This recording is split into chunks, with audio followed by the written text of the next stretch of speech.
I know what you're thinking. Jon Jones, the greatest of all time, the man who has dismantled legends and hasn't truly lost a fight in 15 years? You think a regular guy like you, someone whose greatest athletic achievement is carrying all the groceries in one trip, stands a 0% chance? Well, you're wrong. And I'm going to give you the actual mixed martial arts blueprint to do the impossible. Now let's be real.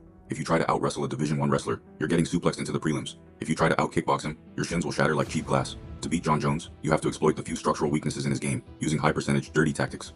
Step 1. The Oblique Neutralizer. First things first, we are stealing his own favorite weapon. Jones is famous for that oblique kick, that linear stomp to the top of the kneecap. It's disgusting, it's effective, and it keeps you at range. As a normal guy, you can't let him settle into his rhythm. You need to spam that lead leg side kick to his knee. Why? Because Jon has those chicken legs. They are long, thin levers. If you can hyperextend that knee early, his mobility is gone. He can't shot for a double leg if his ACL is singing a high-pitched soprano. You keep that foot in his face and keep his lead leg compromised. Step 2. The liver shot. Jones has a massive reach, but that long torso is a target. When he reaches out with those long fingers to eye poke, measure distance, he leaves his midsection exposed. You aren't aiming for the head. His chin is legendary. You're aiming for the liver. A perfectly placed left hook to the body, or a switch kick to the right side. If you catch the liver, it doesn't matter if you're a pro or a plumber. The human body has a shutdown switch. His nervous system will seize up, his legs will buckle, and for a split second the goat becomes immortal. Step 3. The tie plum and the dirty clinch. If, and this is a big if, you survive the distance, you're going to end up in the clinch.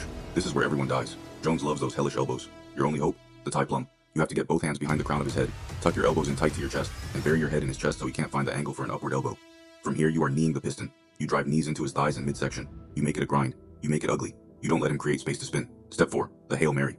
Standing guillotine Jones has a habit of leaning his head forward when he goes for those reactive takedowns. This is your one window. As he drops his level to snatch your soul, you don't sprawl. You'll lose that battle. You jump for the high elbow guillotine, also known as the Marcellitine. You wrap that neck, arch your back, and pray to every mixed martial arts god that ever existed. You aren't trying to out-grapple him. You're trying to turn off the blood flow to his brain before he remembers he's a black belt in jiu-jitsu. Is this going to work? Absolutely. In fact, almost certainly. You're talking about a man who treats the world like a playground, constantly getting in trouble.